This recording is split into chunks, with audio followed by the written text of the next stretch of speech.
Segnalo che in alcuni casi le richieste regionali non appaiono del tutto coerenti con i principi costituzionali.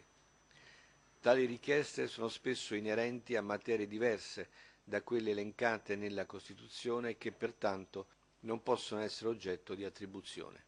Sono da poco passate le 8 alla Commissione bicamerale per il federalismo fiscale quando il ministro Giovanni Tria nella sua audizione mette nero su bianco una perplessità che sembra diventare ulteriore ostacolo sul percorso dell'autonomia.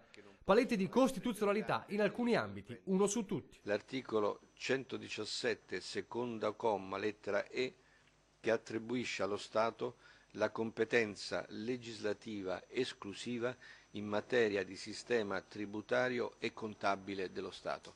È sulle tasse che si può arenare l'autonomia?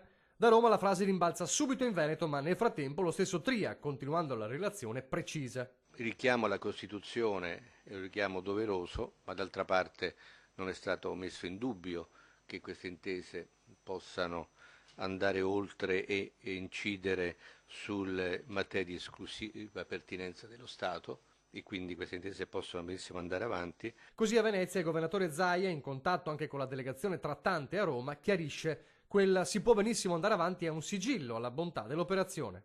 Quanto alle perplessità rispetto alla costituzionalità del nostro progetto sono già state chiarite, siamo a disposizione anche di questo Ministro. Devo dire che quantomeno il Ministro Tria ha inaugurato un buon metodo di lavoro, che è quello di sollevare le perplessità, avrà le risposte, ma l'importante è che poi il Ministro dica, adesso si va avanti. Qualcun altro invece tira il freno a mano e non fa le domande. La frecciata è invece palesemente diretta ai ministri pentastellati, quelli che secondo il Carroccio sarebbero i veri responsabili della frenata.